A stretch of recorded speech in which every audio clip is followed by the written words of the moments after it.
Uma escrava grávida implorou de joelhos por perdão depois de cometer um erro que quase matou a filha do senhor. Ela foi brutalmente castigada e seu bebê nasceu no meio da punição.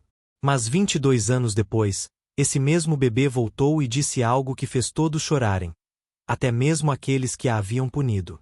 O que ele disse mudou não só aquelas pessoas, mas uma região inteira. Essa história vai partir seu coração e depois curá-lo. Antes de começar, comenta aqui embaixo. De qual cidade você está nos assistindo?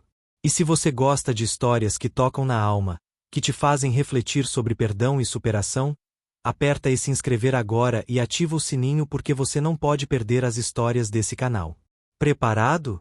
Então respira fundo, porque a história de Joana e Gabriel vai te transformar. A lua estava alta sobre a fazenda Santa Cruz quando Joana cometeu o erro que mudaria sua vida para sempre. Grávida de 7 meses, ela havia sido encarregada de cuidar de Sofia, a filha de 3 anos dos senhores, o comendador Francisco e sua esposa Dona Helena. Era uma noite quente de verão, e a pequena Sofia não conseguia dormir, pedindo repetidamente por água, por histórias, por mais um momento de atenção. Joana, exausta após um dia inteiro trabalhando na lavoura antes de assumir seus deveres noturnos, lutava para manter os olhos abertos. Foi apenas um momento. Joana sentou-se na cadeira ao lado do berço de Sofia, suas pálpebras pesadas como chumbo. Ela pensou em apenas descansar os olhos por um segundo, só um segundo. Mas a exaustão a venceu, e ela adormeceu. Não foi um sono profundo, era aquele cochilo leve de quem está alerta mesmo dormindo. Mas foi o suficiente. Sofia, curiosa e aventureira como todas as crianças de sua idade, conseguiu sair do berço sozinha. A menina havia aprendido recentemente essa habilidade, para desespero de sua mãe. Sofia vagou pelo quarto, fascinada pela liberdade repentina. Ela viu a janela parcialmente aberta.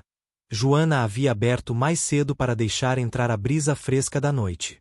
A menina arrastou um banquinho até a janela, subiu nele com a determinação inocente da infância, e se debruçou para ver as estrelas que sua mãe sempre apontava antes de dormir. Foi quando aconteceu.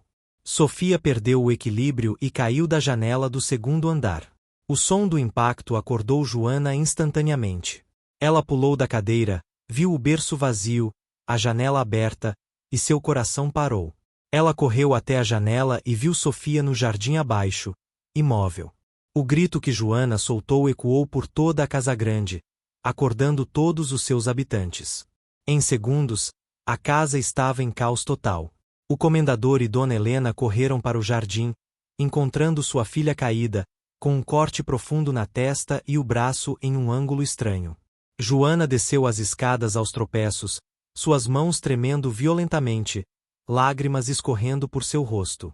Senhor, eu só fechei os olhos por um momento, eu juro, eu não queria. Mas suas palavras foram cortadas quando Dona Helena a esbofeteou com força. Você dormiu enquanto minha filha estava em perigo. A voz da sinhá era histérica, quebrada pelo pânico e pela fúria.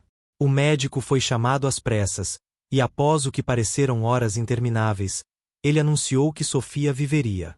Ela tinha um braço quebrado e um ferimento na cabeça, mas se recuperaria. A notícia deveria ter trazido alívio, mas nos olhos do comendador e de sua esposa, Joana via apenas raiva e acusação. Você quase matou minha filha, o comendador disse, sua voz fria como gelo. Por causa da sua negligência, da sua preguiça, minha pequena Sofia quase morreu. Joana caiu de joelhos, suas mãos juntas em súplica, soluçando descontroladamente. Senhor, por favor, me perdoe. Foi um acidente, eu jamais machucaria a sinhazinha, eu amo ela como se fosse minha. Por favor, Senhor, eu estou grávida, tenho misericórdia. Mas suas súplicas pareciam apenas enfurecer mais o comendador. Grávida? Ele rugiu. E isso deveria me fazer ter pena de você? Você colocou minha filha em risco.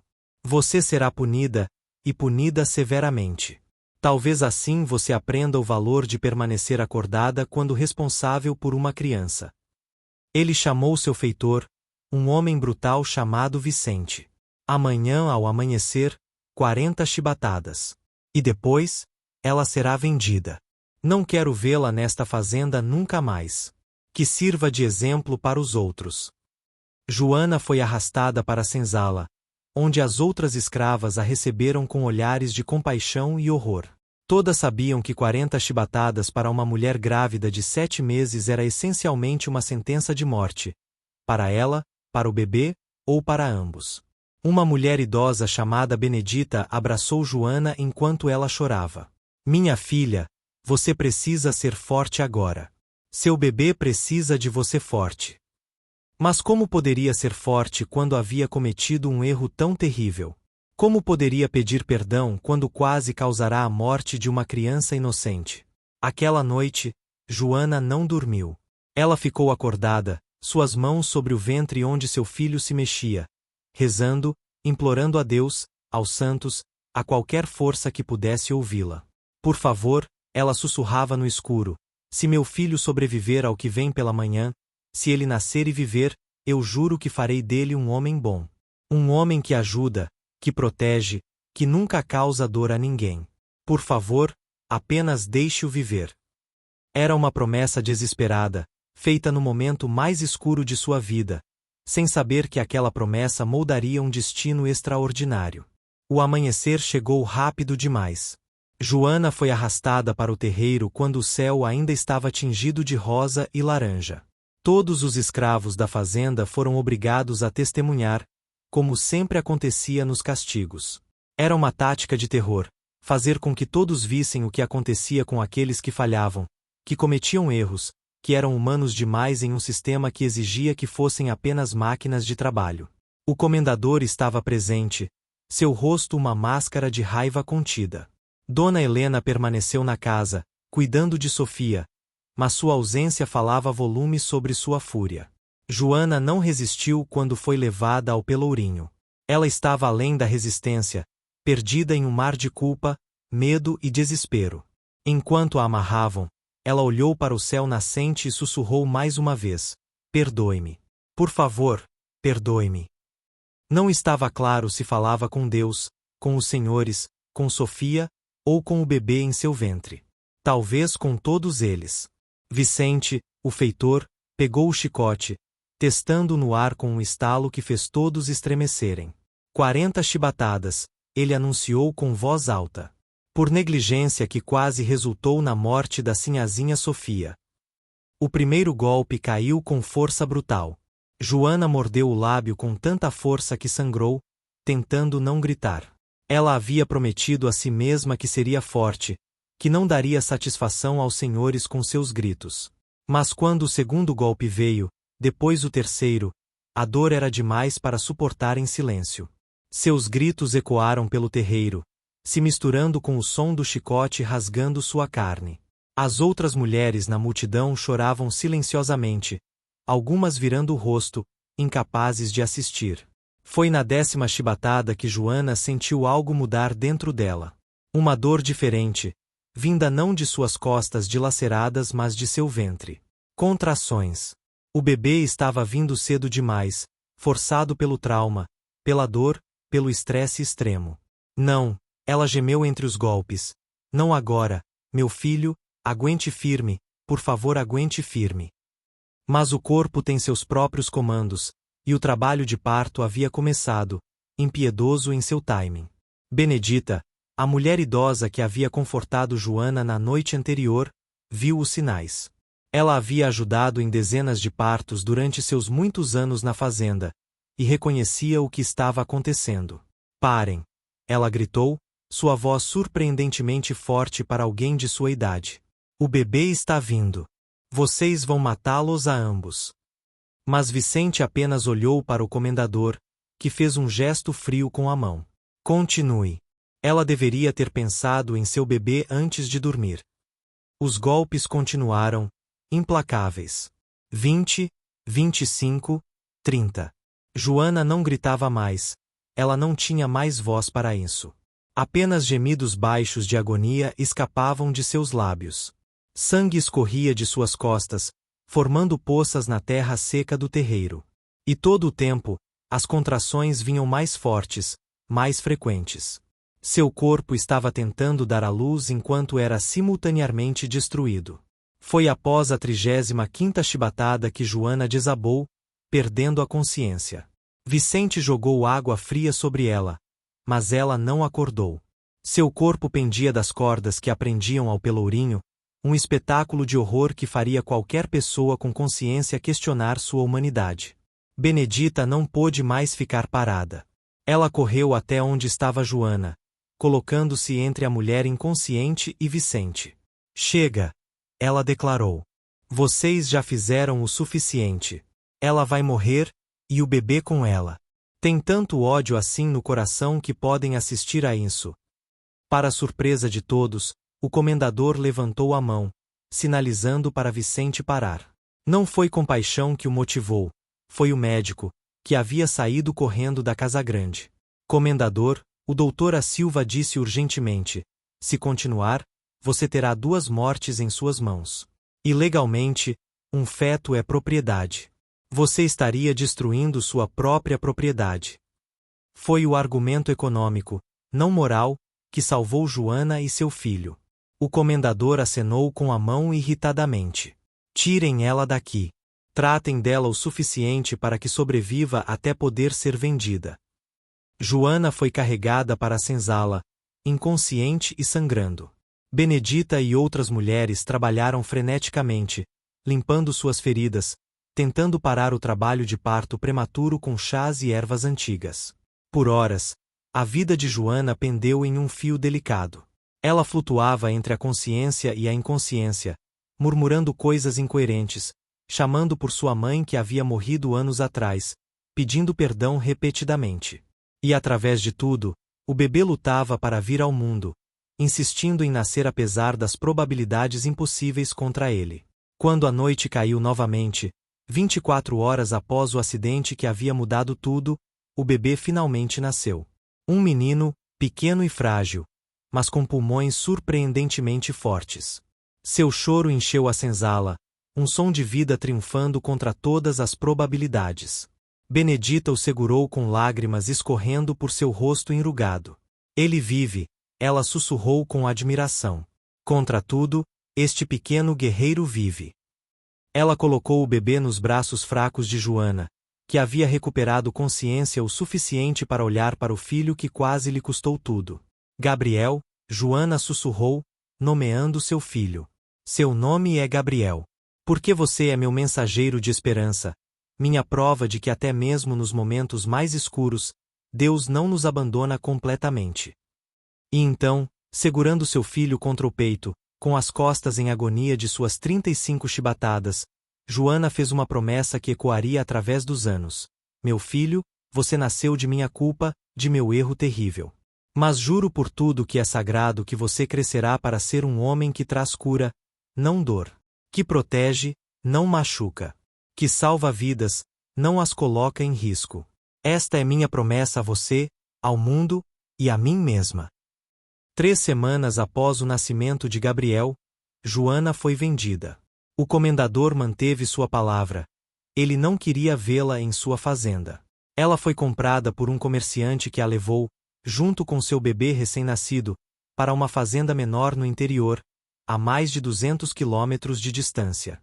A separação de tudo que conhecia, de Benedita e das outras mulheres que a haviam ajudado, foi mais uma camada de punição em cima de tudo que já havia sofrido. A nova fazenda, pertencente a um homem chamado Sr. Antônio, era menor e menos próspera que Santa Cruz. O trabalho era duro, as condições eram difíceis, mas havia uma diferença crucial. Antônio não era tão cruel quanto o comendador. Ele permitia que Joana mantivesse Gabriel com ela enquanto trabalhava nos campos, amarrado às suas costas em um pano. O bebê crescia ouvindo canções de trabalho, sentindo o sol quente, embalado pelos movimentos de sua mãe enquanto ela colhia café. Joana nunca esqueceu o que havia acontecido. As cicatrizes em suas costas eram lembretes físicos constantes, mas as cicatrizes emocionais eram ainda mais profundas. Ela carregava a culpa como um peso constante em seu coração. À noite, ela segurava Gabriel e chorava silenciosamente, relembrando aquele momento terrível quando fechou os olhos, quando Sofia caiu.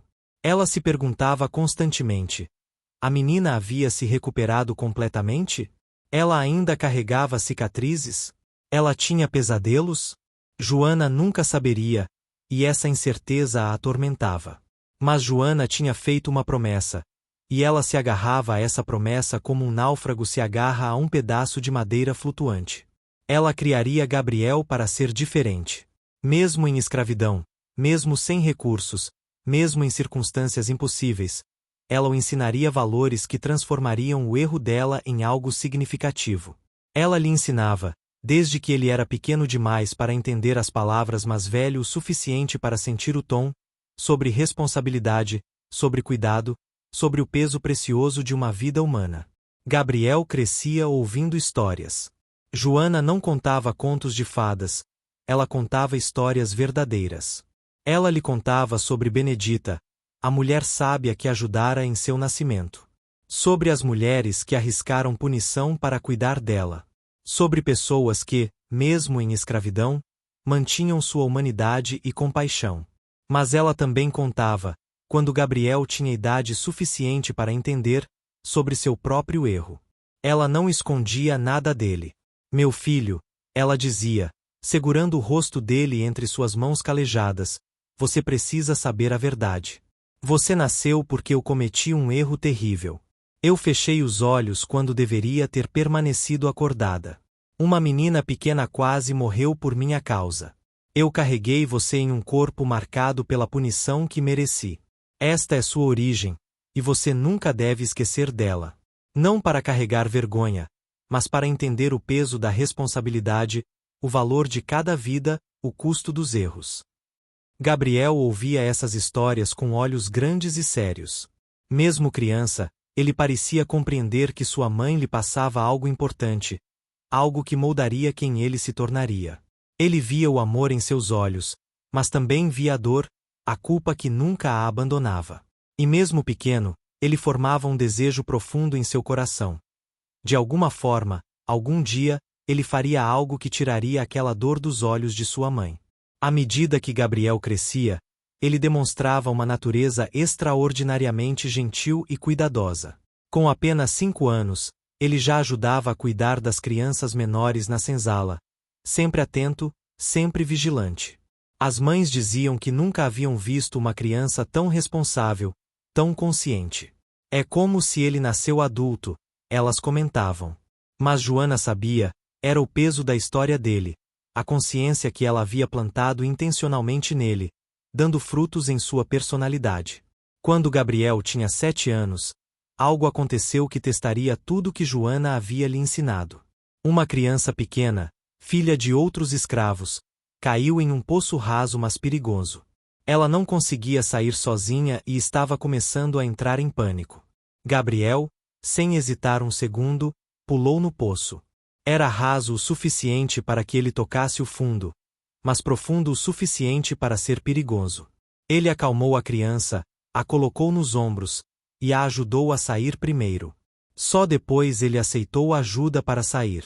Quando Joana soube do incidente, ela abraçou Gabriel com força, chorando. Mas não eram lágrimas de medo ou alívio, eram lágrimas de orgulho intenso e de algo mais. Era como se, naquele ato simples de uma criança de 7 anos salvando outra, parte de sua culpa finalmente começasse a se aliviar. Gabriel havia arriscado sua segurança para proteger alguém menor, mais vulnerável.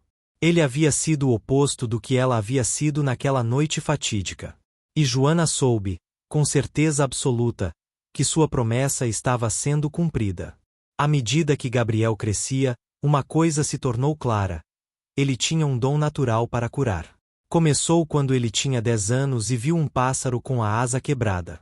Em vez de ignorá-lo, como muitas crianças fariam, tentar capturá-lo, Gabriel cuidadosamente fez uma tala improvisada usando gravetos e pedaços de pano.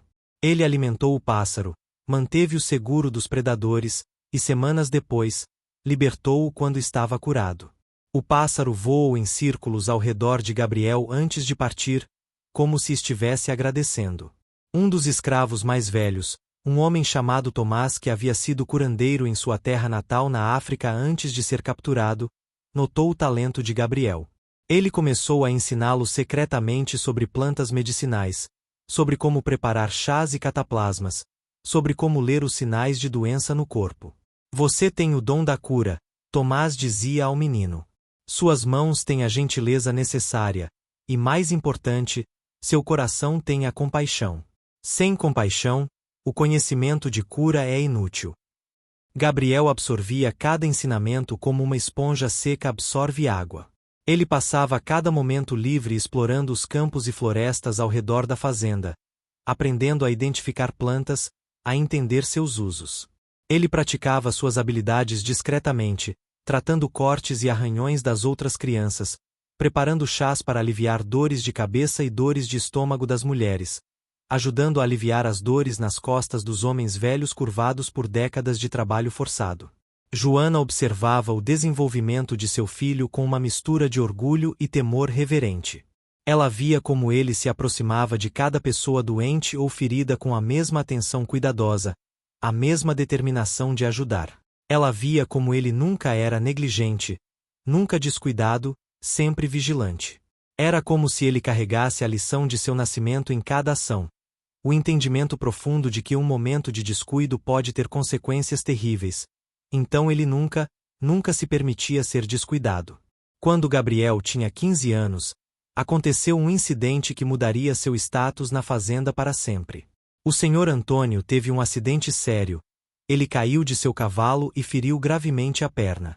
O médico da cidade mais próxima demorou 3 dias para chegar, e quando chegou, declarou que a perna havia infeccionado tão gravemente que precisava ser amputada para salvar a vida de Antônio. Era uma sentença terrível. Um fazendeiro sem uma perna seria visto como diminuído, sua autoridade questionada, sua capacidade de gerenciar a fazenda duvidada. Gabriel, ouvindo sobre a situação, tomou uma decisão ousada. Ele foi até a casa grande e pediu permissão para tentar tratar a infecção. Foi um pedido absurdo, um escravo de 15 anos pedindo para tratar o dono da fazenda? O médico ficou ofendido, pronto para dispensar o menino com desdém. Mas Antônio, desesperado e enfrentando a perda de sua perna, decidiu dar uma chance a Gabriel. O que eu tenho a perder? Ele raciocinava. Se ele falhar, eu ainda posso amputar. Gabriel trabalhou dia e noite por uma semana inteira. Ele usou cataplasmas feitos de ervas que Tomás lhe havia ensinado, combinados com lavagens frequentes e cuidadosas da ferida. Ele praticamente não dormiu, trocando os curativos a cada poucas horas, monitorando constantemente a temperatura de Antônio, ajustando seus tratamentos conforme necessário. Joana assistia seu filho trabalhar com lágrimas nos olhos. Ela via nele tudo o que ela havia prometido que ele seria, mas multiplicado por 1000. Lentamente, milagrosamente, a infecção começou a recuar. A vermelhidão diminuiu, o inchaço reduziu, a febre de Antônio quebrou. Ao final de 2 semanas, estava claro que a perna seria salva. O médico da cidade ficou atônito, incapaz de explicar como um escravo adolescente havia conseguido o que ele, com todo o seu treinamento formal, havia declarado impossível. Antônio olhou para Gabriel com nova perspectiva. Este não era apenas um escravo, mas alguém com talentos extraordinários. Você salvou minha perna, Antônio disse a Gabriel quando finalmente estava recuperado o suficiente para caminhar novamente com uma bengala. Possivelmente salvou minha vida, e certamente salvou meu meio de vida. Como posso recompensá-lo? Era uma pergunta sem precedentes. Um senhor pedindo a um escravo o que ele queria. Gabriel não hesitou. Senhor, eu peço apenas que me permita continuar aprendendo e praticando a arte de curar. Deixe-me ajudar os outros, tanto escravos quanto livres. E, se possível, permita que eu ensine outros o que sei. Antônio ficou em silêncio por um longo momento, depois acenou. Você terá o que pede. Mais que isso, eu o nomearei curandeiro oficial desta fazenda. Você ficará dispensado do trabalho nos campos e focará inteiramente em curar os doentes e feridos. Era uma promoção extraordinária que mudaria completamente a vida de Gabriel e de Joana. Mas mais importante que o status ou as condições melhoradas era o que isso significava. Gabriel havia encontrado seu propósito, o caminho que transformaria o erro de sua mãe em algo redemptivo e significativo. Gabriel tinha 22 anos quando recebeu uma mensagem que mudaria tudo. Um mensageiro chegou à fazenda do Sr. Antônio com uma carta, algo extremamente raro. A carta era do comendador Francisco, o antigo senhor de sua mãe, do homem cuja filha havia sido a causa do exílio de Joana. Gabriel leu a carta com mãos trêmulas, enquanto Joana estava ao seu lado, seu rosto empalidecendo a cada palavra. A carta explicava que Sofia, agora uma jovem mulher de 25 anos, estava gravemente doente. Ela havia desenvolvido uma febre misteriosa que nenhum médico conseguirá curar. Sua condição piorava a cada dia, e os médicos haviam desistido, dizendo que era apenas questão de tempo antes que a doença a levasse. O comendador, em desespero, havia ouvido falar de um jovem curandeiro escravo que havia realizado curas milagrosas.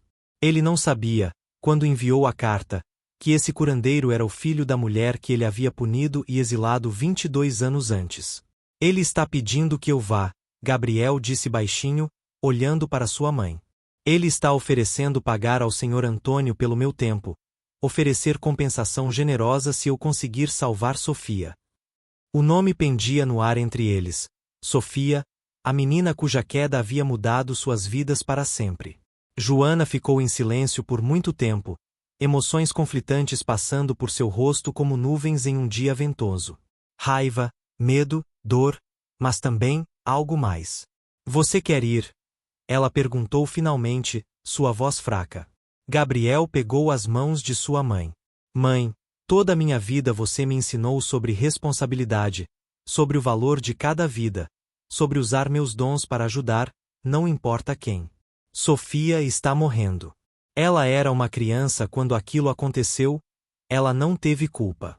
Se eu posso salvá-la e não o faço, por causa de raiva ou ressentimento de algo que aconteceu há tanto tempo, então eu estaria traindo tudo que você me ensinou. Joana olhou nos olhos de seu filho e viu ali uma sabedoria e compaixão que a encheram de orgulho e de dor ao mesmo tempo. Então você deve ir, ela disse, embora cada palavra fosse difícil de pronunciar. Mas eu vou com você. É hora. É hora de eu enfrentar o que aconteceu, de ver Sofia novamente, de fechar este capítulo que ficou aberto por tanto tempo. O Sr. Antônio, quando consultado, concordou imediatamente. Ele havia se tornado genuinamente afeiçoado a Gabriel e respeitava suas habilidades. Mais que isso, ele via uma oportunidade de Gabriel ganhar fama que refletiria bem em sua própria fazenda. A viagem de volta à fazenda Santa Cruz levou uma semana. A cada quilômetro, Joana sentia memórias a inundarem. Memórias do terreiro, do pelourinho, do chicote, da dor, do nascimento de Gabriel em circunstâncias tão terríveis. Ela não havia voltado àquele lugar em 22 anos, e agora estava retornando em circunstâncias que ela nunca poderia ter imaginado. Seu filho, o bebê que nasceu marcado por seu erro, estava voltando não como condenado mas como salvador. Quando chegaram à fazenda Santa Cruz, tudo parecia igual e ao mesmo tempo completamente diferente. O terreiro onde Gabriel havia nascido ainda estava lá. O pelourinho, no entanto, havia sido removido alguns anos antes, uma das muitas mudanças graduais à medida que o movimento abolicionista ganhava força. O comendador Francisco, agora um homem na casa dos 70, saiu para cumprimentá-los. Ele estava visivelmente mais velho, marcado pela preocupação e pelo medo de perder sua filha. Quando seus olhos pousaram em Joana, ele parou, reconhecimento e choque passando por seu rosto. Joana, ele disse, sua voz rouca. Eu não sabia que você ainda estava na fazenda de Antônio. Eu não sabia que este curandeiro era seu filho. Havia um desconforto constrangido em sua postura, uma consciência de tudo que havia acontecido tanto tempo atrás. Joana abaixou os olhos, velhos instintos de submissão ressurgindo.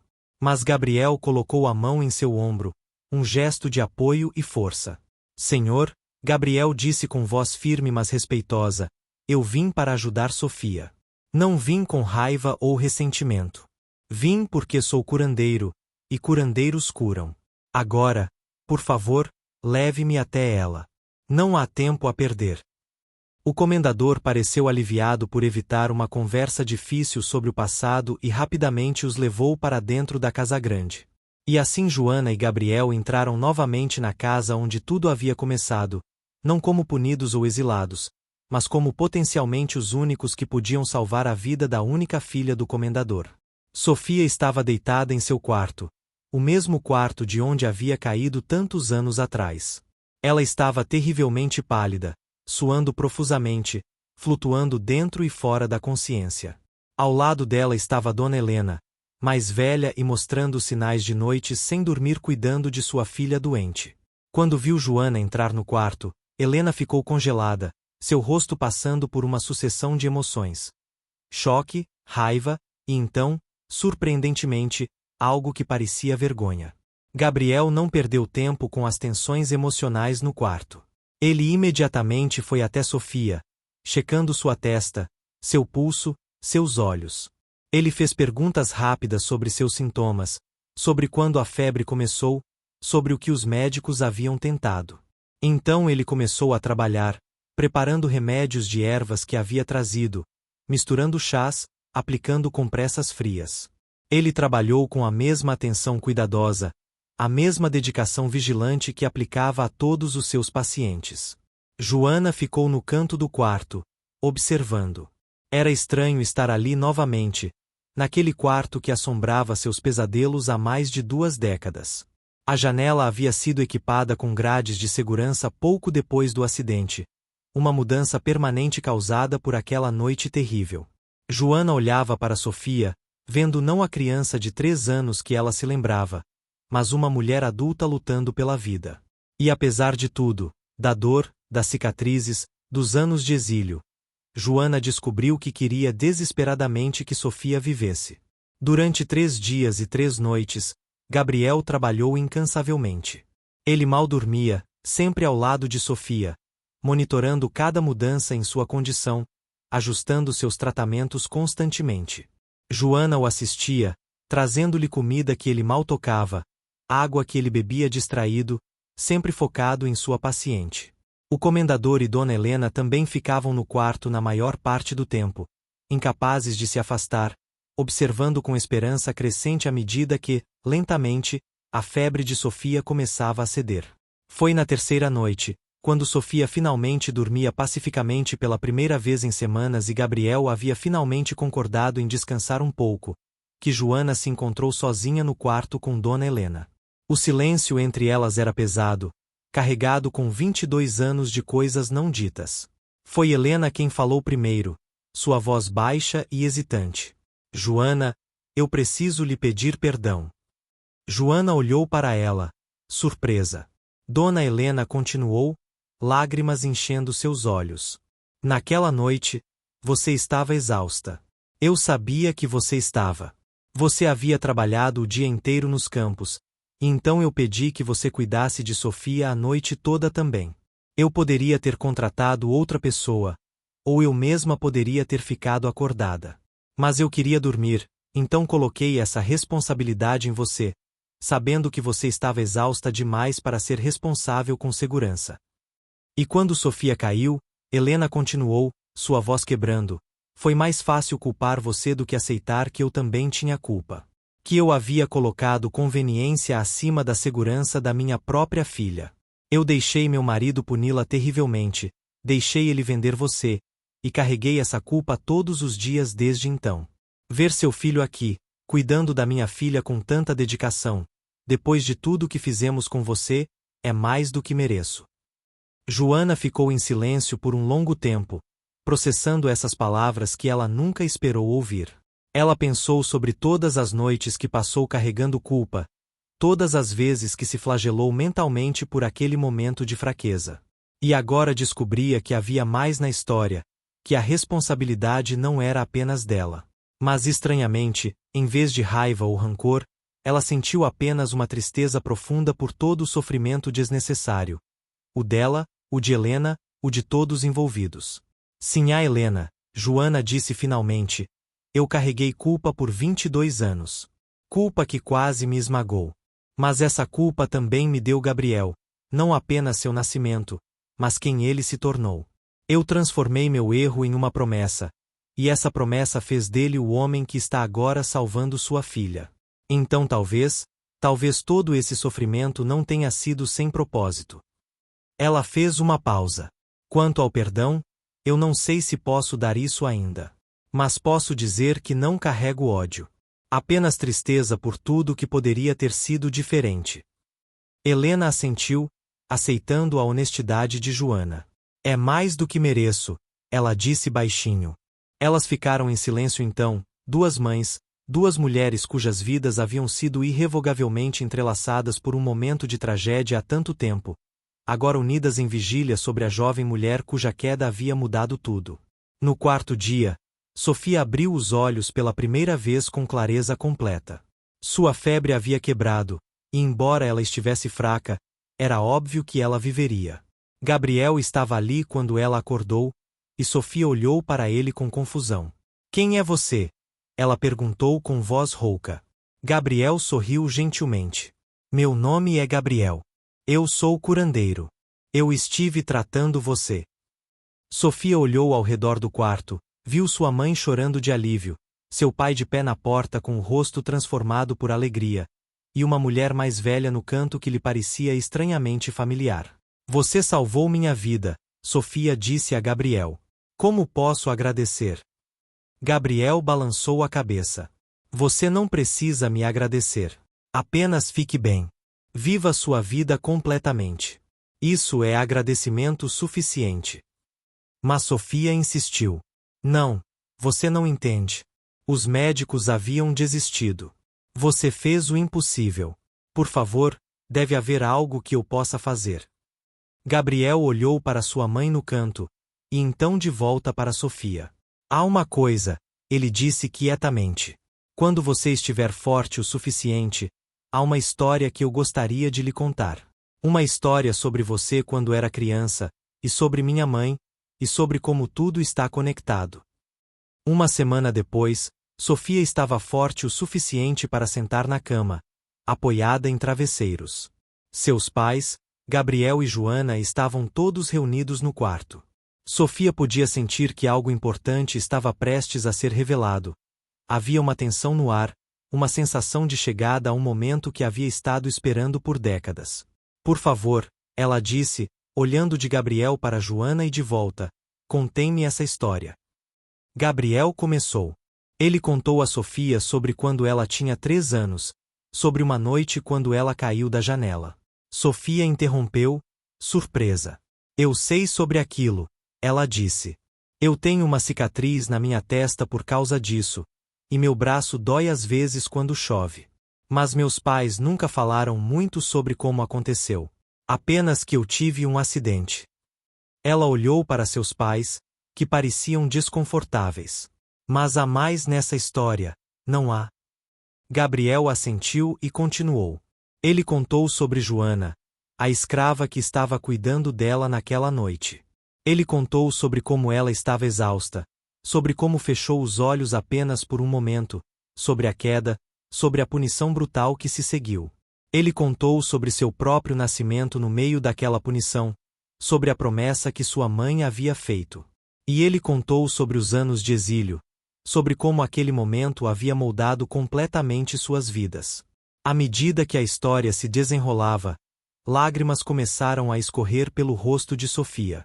Ela olhou para Joana, realmente olhou para ela pela primeira vez, e viu as cicatrizes emocionais que ela carregava, viu a dor antiga em seus olhos. Você, Sofia sussurrou. Você era quem estava cuidando de mim naquela noite. E você foi punida tão terrivelmente por um acidente que foi tanto minha culpa quanto sua. Eu subi naquela janela, eu me debrucei muito. Não, Joana disse firmemente. Você era uma criança. Crianças fazem coisas sem pensar nas consequências. Essa é a natureza da infância. Era minha responsabilidade mantê-la segura, e eu falhei. Eu carreguei essa culpa todos esses anos, e foi certo que eu carregasse. Sofia balançou a cabeça vigorosamente, mais lágrimas caindo. Nada sobre o que aconteceu com você foi certo. Nada. Você estava exausta porque havia trabalhado o dia inteiro. Você fechou os olhos por um momento humano de fraqueza. E por isso você foi quase morta, e seu bebê quase morreu, e vocês foram exilados. Onde está a justiça nisso? O comendador Francisco, que havia ficado em silêncio durante toda a narrativa, finalmente falou. Sua voz estava pesada com emoção. Não havia justiça. Eu estava com raiva e com medo, e transformei essa raiva em crueldade. Joana, eu não sei como me desculpar por algo tão terrível. Você quase morreu por causa das minhas ordens. Seu filho quase morreu. E agora, esse mesmo filho salvou minha filha. Ele retribuiu bem por mal, amor por ódio. Ele é melhor homem do que eu alguma vez fui. Gabriel pegou a mão de sua mãe. Pai, ele disse, ele nunca havia conhecido seu pai, mas usou a palavra para o comendador intencionalmente, e todos no quarto entenderam o peso dele. Eu não sou bom apesar do que aconteceu com minha mãe. Sou bom por causa disso. Porque minha mãe pegou seu erro, sua culpa, sua dor, e decidiu transformar isso em algo significativo. Ela me criou para valorizar toda a vida, para nunca ser negligente, para usar meus dons para curar. Então, em um sentido estranho, aquela noite terrível, e tudo o que se seguiu, me fez quem eu sou. Mas isso não torna certo o que foi feito com ela, Gabriel continuou, sua voz ficando mais firme. Não desculpa a brutalidade, a injustiça. E é por isso que estou aqui, por isso que contei essa história. Porque Sofia merece saber a verdade. Porque todos vocês precisam entender o custo real daquela noite, não apenas o braço quebrado e a cicatriz de Sofia, mas as cicatrizes muito mais profundas que foram infligidas à minha mãe, as ondulações que se espalharam através de anos e vidas. Sofia saiu da cama, ainda fraca mas determinada. Ela foi até Joana e caiu de joelhos diante dela, uma inversão chocante das hierarquias sociais esperadas. Joana, ela disse, sua voz quebrada por emoção. Eu não posso mudar o que meus pais fizeram com você. Não posso apagar sua dor ou suas cicatrizes. Mas eu posso lhe pedir perdão. Por tudo que você sofreu por minha causa. E eu posso prometer que passarei o resto da minha vida tentando fazer valer a pena que você e Gabriel me salvaram. Joana olhou para a jovem mulher ajoelhada diante dela, viu sinceridade genuína em seus olhos, e sentiu algo dentro dela finalmente começar a se soltar. Um nó de culpa e dor que ela havia carregado por tanto tempo que se tornará parte de sua identidade. Levante-se, menina, ela disse gentilmente, ajudando Sofia a ficar de pé. Você não precisa se ajoelhar diante de mim. Quanto ao perdão, eu lhe perdoo, Sofia. Eu sempre lhe perdoei, porque você nunca teve culpa. Você era apenas uma criança curiosa fazendo o que crianças fazem. Então Joana olhou para o comendador e Dona Helena. Quanto a vocês, perdão é mais complicado. O que vocês fizeram, as cicatrizes que vocês me deram, não podem ser apagadas com palavras. Mas vejo que vocês mudaram. Vejo arrependimento real em seus olhos. E meu filho me ensinou, através de seu exemplo, que carregar ódio apenas me machuca. Então, eu trabalharei no perdão. Não posso dizer que cheguei lá ainda, mas trabalharei nisso. O comendador assentiu, aceitando isso. É mais do que mereço, ele disse, ecoando as palavras anteriores de sua esposa. E eu quero oferecer mais do que palavras. Joana, Gabriel, eu oferecerei a vocês sua liberdade. Papéis legais, reconhecidos oficialmente. Vocês nunca mais serão propriedade de ninguém. Era uma oferta extraordinária, especialmente vindo de um homem que havia lucrado com escravidão toda sua vida. Mas Gabriel e Joana trocaram olhares, e foi Joana quem respondeu. Obrigada, Senhor. Mas se você realmente quer fazer as pazes, eu peço algo diferente.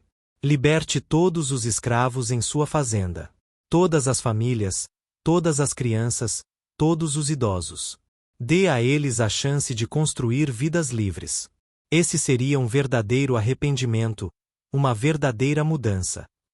Era um pedido audacioso que teria parecido absurdo de fazer há anos.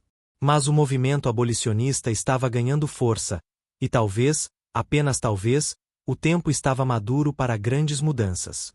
3 meses se passaram. O comendador Francisco manteve sua palavra de maneira que chocou toda a região. Ele libertou todos os escravos em sua fazenda. Não todos de uma vez, pois isso causaria colapso econômico, mas gradualmente, com um plano que garantia que cada pessoa liberta tivesse terra para cultivar, ferramentas para trabalhar e uma chance real de construir uma vida livre. Era revolucionário para a época, e outros fazendeiros o chamaram de louco. Mas Sofia, agora completamente recuperada, ficou ao lado de seu pai, defendendo sua decisão. Foi em um domingo ensolarado que Sofia organizou uma reunião especial. Ela havia convidado pessoas de toda a região: escravos, ex-escravos, fazendeiros, comerciantes, médicos, padres. O objetivo era ouvir Gabriel falar sobre sua vida, suas experiências e suas visões para um futuro diferente. Gabriel estava nervoso, ele era curandeiro, não orador. Mas sua mãe o encorajou. Você tem uma história que precisa ser contada, ela disse. E talvez essa história possa mudar corações, assim como mudou os corações aqui. Gabriel subiu em um pequeno palanque que havia sido erguido no terreiro da fazenda, o mesmo terreiro onde ele havia nascido 22 anos atrás. Joana estava na primeira fila, ao lado de Sofia, Dona Helena e o comendador. Benedita, a mulher velha que havia ajudado em seu nascimento, também estava lá.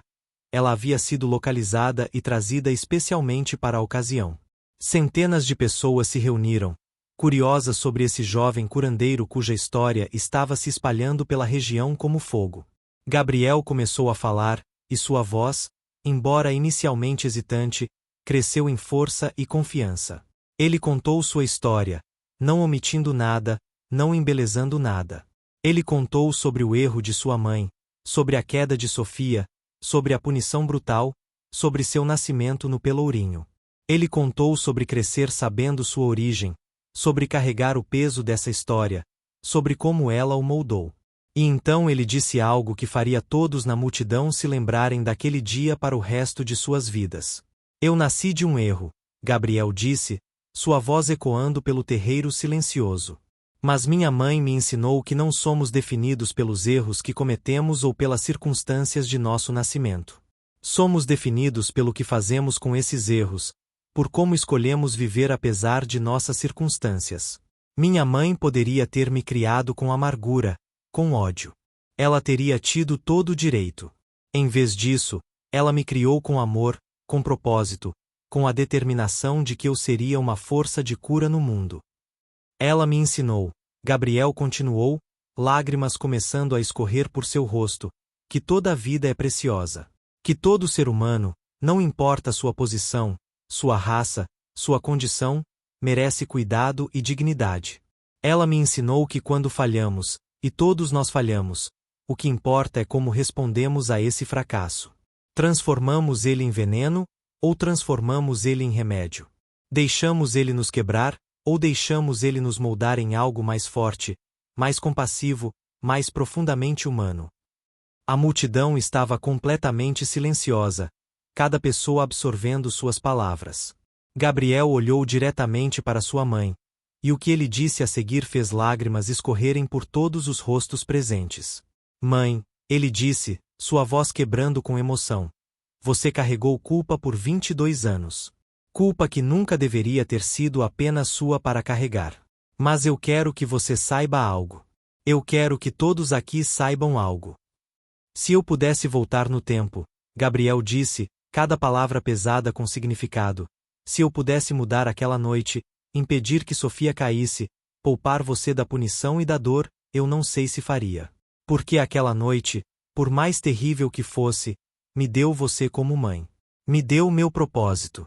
Me ensinou as lições mais importantes que um ser humano pode aprender. E através de mim, através da sua promessa e da sua dedicação em cumprir essa promessa, vidas foram salvas.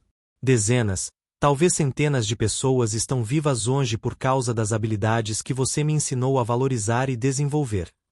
Então, mãe, Gabriel continuou, agora chorando abertamente, eu não vim aqui hoje para absolvê-la de culpa que você nunca deveria ter carregado sozinha. Vim para agradecê-la. Agradecer por transformar tragédia em propósito. Agradecer por me mostrar que mesmo das circunstâncias mais escuras, algo belo pode crescer. Agradecer por ser o exemplo vivo de que não somos nossos piores momentos, mas sim o que fazemos com eles depois. A multidão explodiu em soluços. Não havia olho seco no terreiro. Joana, que havia lutado por tanto tempo para manter sua compostura, finalmente se permitiu chorar livremente, mas não eram lágrimas de dor ou culpa. Eram lágrimas de libertação, de cura, de amor tão profundo que transcendia palavras. Sofia estava ao lado dela, segurando sua mão, chorando também. O comendador Francisco tinha o rosto nas mãos, seus ombros tremendo. Dona Helena abraçava Benedita, as duas mulheres velhas unidas em testemunho de um momento de graça extraordinária. Gabriel desceu do palanque e foi direto para sua mãe. Ela se levantou e eles se abraçaram, ambos chorando, ambos finalmente liberados de fardos que haviam carregado por tanto tempo. Você é o maior presente da minha vida, Joana sussurrou no ouvido de seu filho. Através de você, meu erro foi redimido 1000 vezes. Através de você, aprendi que o amor pode transformar qualquer coisa. Nos anos que se seguiram, a história daquele dia se espalhou muito além daquela região. A fala de Gabriel foi escrita e distribuída, lida em igrejas e reuniões abolicionistas por todo o Brasil. Suas palavras, particularmente sua afirmação de que não mudaria seu passado porque ele o moldou em quem ele era, tocaram algo profundo em pessoas lutando com suas próprias culpas, suas próprias tragédias, suas próprias circunstâncias difíceis. Gabriel continuou sua obra de cura, eventualmente estabelecendo uma escola onde ensinava a outros, tanto brancos quanto negros, livres e escravos, sobre medicina e cura. Joana trabalhou ao lado dele, usando sua própria história para ensinar sobre responsabilidade, redenção e transformação. Sofia dedicou sua vida à causa abolicionista, usando sua própria história, como ela quase morreu criança, e como o filho da mulher punida por aquele acidente a salvou anos depois, para demonstrar a humanidade completa das pessoas escravizadas. A Fazenda Santa Cruz se tornou modelo de transição de trabalho escravo para livre, provando que era possível, que mudança podia acontecer. Outras fazendas seguiram seu exemplo, lentamente, gradualmente, mas inexoravelmente. E quando a abolição finalmente chegou ao Brasil em 1888, Gabriel estava lá para vê-la, seu cabelo já grisalho aos 43 anos, mas seu propósito nunca vacilante. Joana viveu para ver a abolição também, morrendo pacificamente aos 67 anos, cercada por Gabriel, seus netos, e por Sofia, que se tornará como uma filha para ela. Em suas últimas palavras, ela disse algo que todos os presentes se lembrariam. Eu cometi um erro uma vez, há muito tempo. E esse erro me deu o maior presente da minha vida. Então eu aprendi que Deus pode pegar até nossos piores momentos e tecer deles algo belo. Nunca desistam, mesmo quando parece que tudo está perdido. Porque você nunca sabe que milagre pode estar esperando do outro lado de sua dor. E quando Gabriel falou em seu funeral, compartilhando essa última sabedoria de sua mãe com todos os reunidos, não havia olho seco na igreja. Sua história, a história de um erro, de uma punição brutal, de um nascimento contra todas as probabilidades, e de um amor que transformou tragédia em propósito, viveria através de gerações, lembrando pessoas de que a redenção é sempre possível, que a mudança é sempre possível, e que até das circunstâncias mais escuras, a luz pode emergir se estivermos dispostos a carregá-la. Fim.